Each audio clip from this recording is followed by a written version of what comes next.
The night I signed away my freedom, I had no idea I was signing my own death warrant. My name is Elena Ashford, and until 6 months ago, I believed in family loyalty the way some people believe in God. Absolutely, without question, without doubt. I was 32 years old, a corporate lawyer with a corner office and a reputation for never losing. I had everything except the one thing my grandfathers will demanded: a husband. The Ashford estate sprawled across 300 acres of prime Connecticut real estate, worth approximately $200 million. For 5 generations, it had passed from father to son, an unbroken chain of masculine inheritance. But my father had no sons. He had me and my younger sister Claire, who was as interested in the family legacy as she was in quantum physics, which is to say, not at all. When grandfather died, the will reading felt like theater. The mahogany-paneled study, the ancient lawyer with his wire-rimmed spectacles, the ceremonial breaking of the wax seal. I remember thinking how absurdly outdated it all seemed, how Victorian. Then Mr. Pemberton began to read, and the theater turned into a nightmare. To my granddaughter Elena Marie Ashford, I leave the entirety of the Ashford estate, all properties, investments, and holdings, on the condition that she be legally married before her 33rd birthday. Should she fail to meet this condition, the estate shall pass to my nephew, Marcus Ashford, in its entirety. The words hung in the air like smoke. My father's face went white. My mother's hand flew to her throat. Claire looked at me with something between pity and relief that she'd been spared this particular burden. Marcus sat in the corner, perfectly still, perfectly silent. But I saw it, the tiny curl at the corner of his mouth, the glitter in his dark eyes. He'd known. Somehow he'd known all along. I had 6 months. 6 months to find someone, convince them to marry me, and secure $200 million. Sounds simple when you say it like that. It sounds like the plot of a romantic comedy. It wasn't. The first 3 months were chaos. My parents threw themselves into matchmaking with the desperation of people trying to bail water from a sinking ship. Every week brought another suitable candidate: investment bankers, tech entrepreneurs, doctors from good families. They paraded through our dining room like audition candidates. And I smiled until my face hurt and made polite conversation until I wanted to scream. None of them felt right. None of them looked at me like I was anything more than a $200 million prize. And I couldn't do it. Couldn't stand at an altar and promise forever to someone whose eyes calculated net worth instead of reflecting love. "You're running out of time," my father said, and the fear in his voice made my stomach twist. This wasn't just about money for him. The Ashford estate was his identity, his purpose, his entire sense of self. Losing it would destroy him. That's when Marcus made his move. It was a Thursday evening in late autumn. The leaves had turned to flame and gold, and there was a bite in the air that promised winter. I was working late in my home office when the doorbell rang. When I opened it, Marcus stood there with 2 glasses and a bottle of wine that probably cost more than my car. "Elena," he said, his voice warm and smooth as honey. "I thought you could use a friend." I should have said no. Every instinct screamed at me to slam the door in his face. But I was tired, so tired of the pressure, the fear, the constant ticking of that invisible clock. So I stepped aside and let him in. We sat in my living room, and he poured the wine with practiced ease. Marcus was 41, 9 years my senior, with the kind of distinguished looks that improved with age. Silver threaded through his dark hair. His suits were custom-tailored. He spoke 4 languages and collected modern art. He was also a snake. "I want to help you," Marcus said, swirling his wine thoughtfully. "This situation, it's absurd. Archaic. You shouldn't have to marry a stranger to keep what's rightfully yours." I studied him over the rim of my glass. "And yet, if I don't, you get everything. Forgive me for doubting your altruism." He laughed and it sounded genuine. "Fair enough. But Elena, consider this: what if there was a way for both of us to win? What if you didn't have to marry some fortune hunter or society puppet? What if you married someone who understands the family, who's been part of it his whole life, who wants to see the Ashford legacy preserved as much as you do?" The proposal hung between us like a grenade with the pin pulled. "You're suggesting we get married," I said flatly. "A business arrangement," Marcus replied smoothly. "We fulfill the terms of the will. You maintain control of the estate. After a reasonable period, say 2 years, we divorce amicably.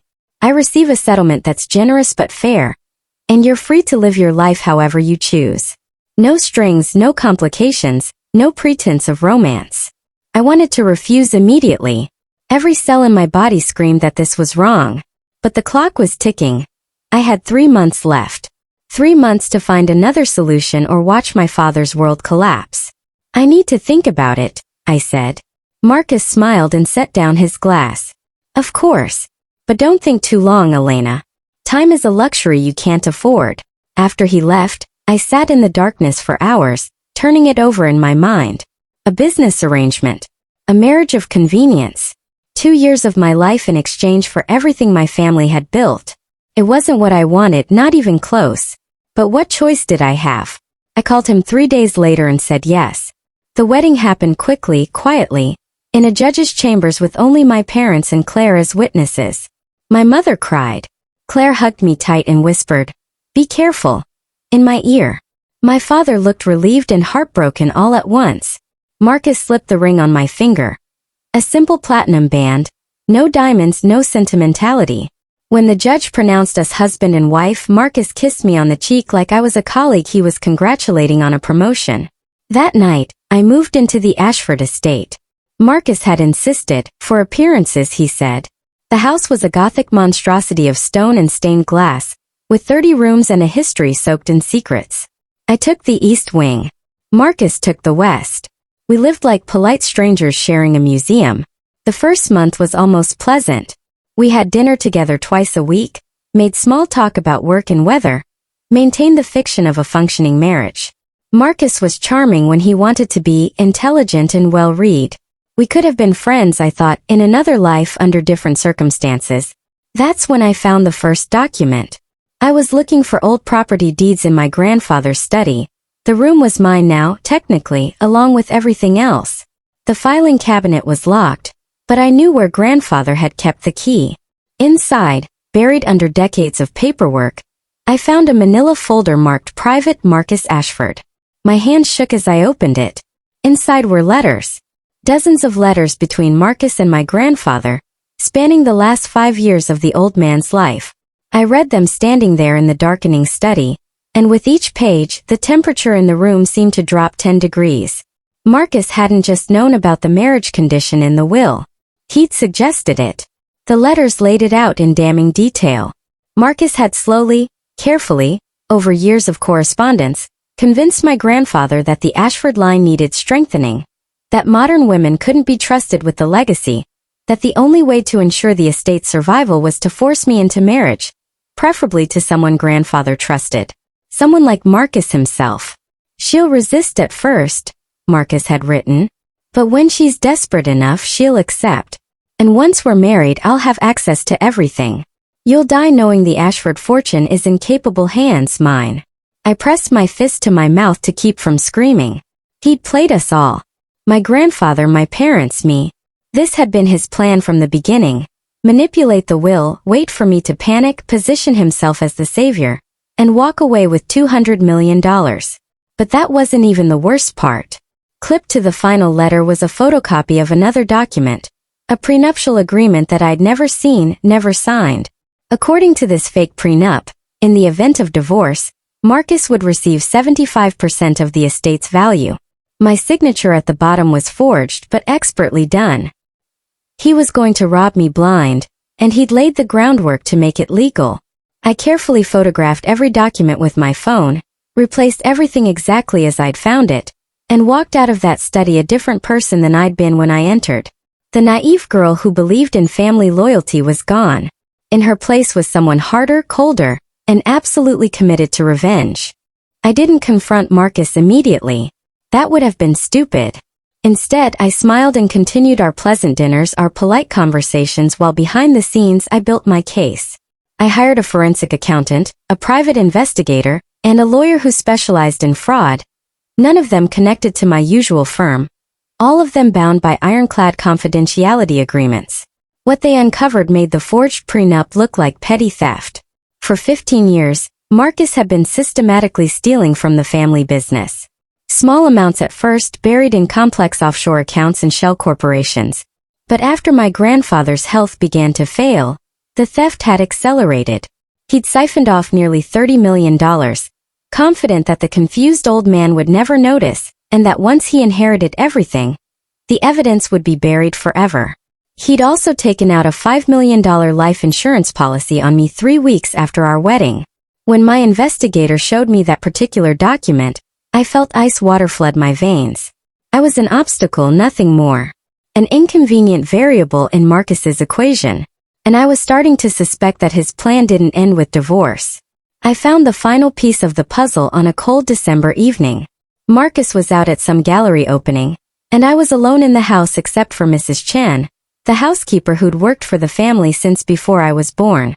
She found me in the library, staring at nothing, and she must have seen something in my face because she sat down beside me and took my hand. "You know, don't you?" Mrs. Chen said quietly. I turned to her. "Know what?" She was quiet for a long moment.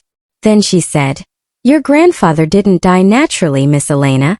I've worked in this house for 40 years. I know what a man looks like when he's being slowly poisoned." The world tilted sideways. Poisoned? By who? But I already knew. Mrs. Chen's expression confirmed it. "I can't prove it," she said. "I tried to tell your father, but Marcus was so careful. Small doses over months. By the time I realized what was happening, it was too late." I watched that good man fades away while Marcus sat by his bedside playing the devoted nephew. After the funeral, I thought about going to the police, but I had no evidence. Just an old woman's suspicions. She squeezed my hand. "But you're different, Miss Elena. You're smart and strong, and you have resources I never had. If Marcus did what I think he did, if he murdered your grandfather to speed up his inheritance, you can prove it. You can make him pay." I sat there absorbing this, feeling pieces click into place. The sudden decline in grandfather's health. Marcus's constant presence at his bedside, bringing him tea, adjusting his medications. The way the old man had seemed confused in his final weeks, paranoid, not quite himself. "Why are you telling me this now?" I asked. Mrs. Chen's face was grave. "Because I've seen the way Marcus looks at you lately, Miss Elena. And it's the same way he used to look at your grandfather." That night I barely slept. I lay in bed staring at the ceiling, my mind racing through scenarios, possibilities, plans. Marcus had killed once to get what he wanted. He wouldn't hesitate to do it again. The life insurance policy proved that. I was living in a house with a murderer, wearing his ring, sharing his last name. And nobody knew except me and an elderly housekeeper. I needed to be smart. I needed to be careful. Most of all, I needed to be patient. Revenge taken in hot anger burns fast and leaves nothing but ash. But revenge served cold, that endures. Over the next month, I became the perfect wife. I smiled more, laughed at Marcus's jokes, suggested we spend more time together. I could see the suspicion in his eyes at first. This wasn't part of his plan, wasn't how I was supposed to behave. But gradually he relaxed. Started to believe that I'd accepted my fate, that I was even happy in our arrangement. Meanwhile, I was systematically destroying him. My forensic accountant traced every stolen dollar, building an airtight case of embezzlement and fraud. My investigator found Marcus's mistress, a gallery owner named Victoria who'd been promised a wealthy husband as soon as the frigid wife was out of the picture. He got it on tape, hours of recordings where Marcus detailed his plans with breathtaking arrogance. But the poisoning was harder to prove. My grandfather had been cremated.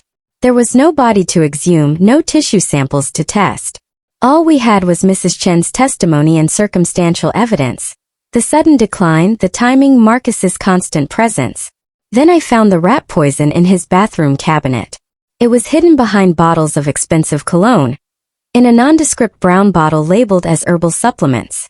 But I'd learned a lot about poisons in the past month, and I recognized thallium sulfate when I saw it. The same poison that had killed Agatha Christie's victims. Odorless, tasteless, and when administered in small doses over time, nearly impossible to detect. I didn't touch the bottle. Instead, I called my investigator, and he sent someone to photograph it in situ to document its location to carefully collect a sample for testing. We were building a case that would be criminal, not just civil. Marcus wasn't going to walk away from this with a slap on the wrist. He was going to prison. But I still had one more move to make. On Valentine's Day, the universe has a sick sense of irony. I suggested we have dinner at the house, just the two of us. Something special, I said. To celebrate 6 months of marriage. Marcus looked pleased, even touched. He had no idea I'd spent those 6 months planning his complete and total annihilation. I cooked the meal myself. Filet mignon, asparagus, a bottle of wine from grandfather's private collection. Marcus brought roses, red naturally. We sat across from each other at the long dining table, and he raised his glass in a toast. To us, Marcus said, smiling. And to the future. To truth, I replied and drank. We made small talk through the appetizer. Marcus was relaxed, expansive, already counting his money. I waited until dessert, a chocolate mousse I'd spent hours perfecting, before I dropped the first bomb. I found your letters to grandfather, I said conversationally, setting down my spoon. The ones where you convinced him to change the will. Marcus froze, his fork halfway to his mouth. For just an instant the mask slipped, and I saw the real person underneath, cold, calculating, dangerous. Then he smiled and set down his fork. I don't know what you're talking about, he said smoothly. Of course you don't, I replied. Just like you don't know anything about the $30 million you've embezzled from the family business. Or the forged prenuptial agreement. Or the life insurance policy you took out on me 3 weeks after our wedding. The silence that followed was deafening. Marcus's face had gone very still, very blank. I could see him thinking, calculating odds, determining his next move. You can't prove any of that, he said finally. I smiled. Actually, I can. I have documentation of every fraudulent transaction, every forged signature, every lie you've told in the past 15 years. I have recordings of you discussing your plans with your mistress. Yes, I know about Victoria. I have testimony from witnesses who saw you bringing grandfather his medicine every day during his final months. And I have the bottle of thallium sulfate I found in your bathroom cabinet, with your fingerprints all over it. Marcus stared at me, and I watched realization dawn in his eyes. He'd underestimated me. Thought I was just another sheltered rich girl, too soft and too trusting to see what was right in front of her face. He'd counted on my ignorance, my love of family, my desperate desire to preserve my father's legacy. He'd bet everything on me being weak. He'd lost. What do you want? Marcus said quietly. All pretense was gone now. This was the real man, the one who'd killed my grandfather, who'd planned to kill me, who'd spent years building a throne on lies and murder. I stood up. I want you to know what it feels like to lose everything. Tomorrow morning my lawyers will file charges for embezzlement, fraud, forgery, and attempted murder. The DA already has all the evidence. I delivered it personally this afternoon. By noon you'll be under arrest. By next week you'll be front page news. The mistress will abandon you, your friends will vanish, and everyone will know exactly what you are. I walked to the door, then turned back. Oh, and the dinner you just ate? Don't worry, it wasn't poisoned. Unlike you, I'm not a murderer. But you might want to check with your doctor. I believe thallium poisoning presents with symptoms very similar to severe food poisoning. Stomach cramps, nausea, hair loss. Of course, you'd know that better than anyone, wouldn't you, Marcus? His face had gone gray. You didn't. I didn't, I confirmed. But you'll spend the next few days wondering if I did. You'll analyze every symptom, every ache, every moment of discomfort. You'll live in fear, just like my grandfather did in his final months. Just like you wanted me to live. Consider it a preview of the rest of your life. I walked out of that dining room and never looked back. The arrest happened exactly as I'd said it would. Marcus tried to run, made it as far as the Canadian border before the FBI picked him up. The trial was sensational. Victoria testified against him in exchange for immunity. Mrs. Chun finally got to tell her story. The forensic evidence was overwhelming. Marcus Ashford was convicted of embezzlement, fraud, and second-degree murder. He received 40 years to life. He'll die in prison, broke, alone, and forgotten exactly what he deserved. The divorce was finalized while he was awaiting trial. The marriage was annulled on grounds of fraud. The forged prenup was thrown out. I kept everything, the estate, the fortune, the family legacy. My father cried when I handed him the deed to the house, told him it was still his home, that it would always be his home. Claire got married last spring. A real marriage, to a marine biologist she met at a conference. Their wedding was small and sweet and filled with actual love, I was her maid of honor.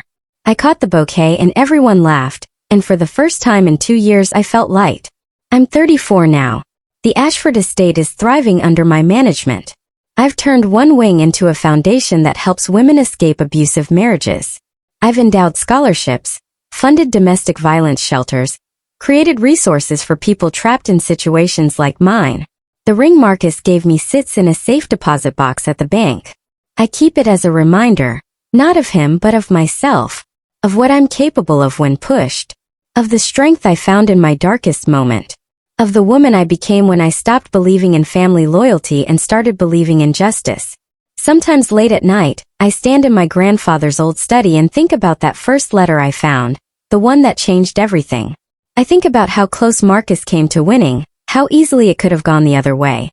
How if I'd been a little less curious, a little more trusting, I'd probably be dead by now. But I'm not dead. I'm alive and free, and stronger than I ever imagined I could be. Marcus tried to bury me, but he forgot the most important rule about the Ashford family. We don't break and we never ever forget. The last time I saw Marcus was at his sentencing. He looked older, diminished, the handsome face haggard and worn. As they led him away in chains, he caught my eye across the courtroom. I held his gaze and smiled, not with triumph, not with hatred, but with the cold satisfaction of someone who'd beaten a murderer at his own game and lived to tell the tale. He looked away first. That's when I knew it was finally over. The nightmare that had started with my grandfather's will, and ended with Marcus's conviction. I'd won, but the victory tasted like ashes. Because I'd learned something terrible about the world and about people. That sometimes the monsters don't hide under the bed or lurk in dark alleys. Sometimes they sit across from you at the dinner table, pour your wine, and smile while they plot your murder. Family loyalty is important, my grandfather always said. But he was wrong about one thing. Loyalty must be earned, not demanded. And when someone betrays that trust, when they turn love into a weapon and use family as a shield for their crimes, they forfeit all claim to mercy. Marcus taught me that. And in teaching me, he destroyed himself. I rebuilt my life carefully, like an archaeologist piecing together fragments of pottery. I learned to trust again, slowly with caution. I learned to see red flags, to listen to instincts, to value actions over words. I learned that strength isn't about being unbreakable. It's about being broken and choosing to heal. And I learned that the best revenge isn't violence or anger or hate. The best revenge is surviving, thriving, and turning your pain into purpose. Marcus wanted to destroy me to build his empire. Instead, I destroyed his empire and built something better from the ruins, a life that actually means something, a legacy that helps instead of hurts. The Ashford estate still stands, gothic and imposing against the Connecticut sky. But it's different now. Warmer. The shadows that lurked in corners have been banished by light. Children's laughter echoes through rooms that were silent for too long. The foundation I built brings people here. Survivors, women starting over. Kids who need a safe place to heal. My grandfather's ghost would probably hate it. He wanted the Ashford legacy preserved exactly as it was. Frozen in amber, unchanging and unchanged. But I've learned that nothing that refuses to grow can survive. Evolution isn't betrayal. It's survival. Sometimes people ask me if I regret marrying Marcus, if I wish I'd chosen differently. The truth is complicated. I regret the pain, the fear, the sleepless nights wondering if I'd wake up at all. I regret that my grandfather died afraid and confused, poisoned by someone he trusted. I regret the year of my life I spent playing a role in Marcus's sick theater. But I don't regret what it taught me.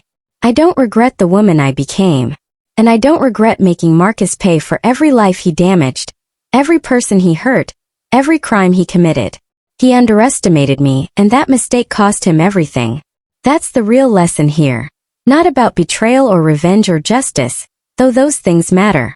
The real lesson is about underestimation. Marcus looked at me and saw a sheltered rich girl, weak and manipulable. He didn't see the lawyer who'd never lost a case, the woman with her grandfather's steel in her spine, the fighter who would burn down the world to protect what she loved. He learned too late that the quiet ones are often the most dangerous. That desperation doesn't always breed weakness. Sometimes it breeds determination. That the person you trap in a corner might not surrender, they might come out swinging.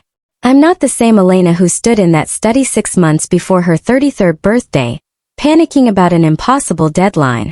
That Elena believed in fairy tales and happy endings, and the basic goodness of family. She was naive and trusting and so desperate to believe the best in people that she almost missed the worst. The Elena I am now knows better. I know that trust is a privilege, that forgiveness must be deserved, that sometimes the people who smile the brightest cast the darkest shadows. I know that you can't save everyone, that some people are beyond redemption, that justice sometimes requires a firm hand and an iron will. But I also know that survival is possible, that healing can happen, that strength can grow from the cracks in your foundation.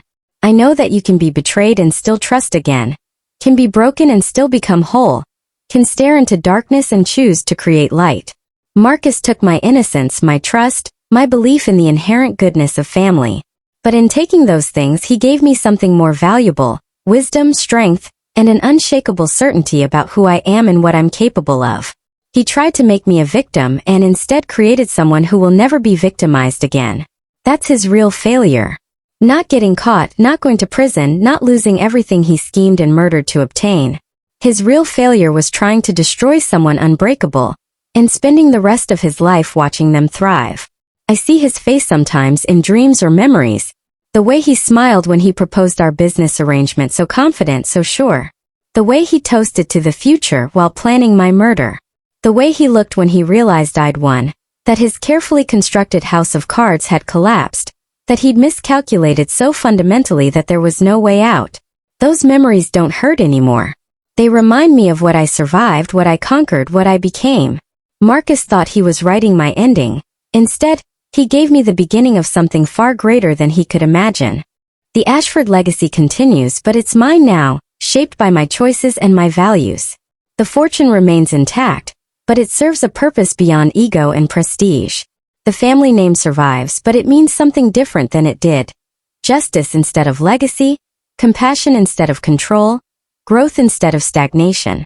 And somewhere in a prison cell, Marcus Ashford lives with the knowledge that he created his own doom, that every choice he made led inexorably to his destruction, that the woman he tried to use and discard was the instrument of his downfall.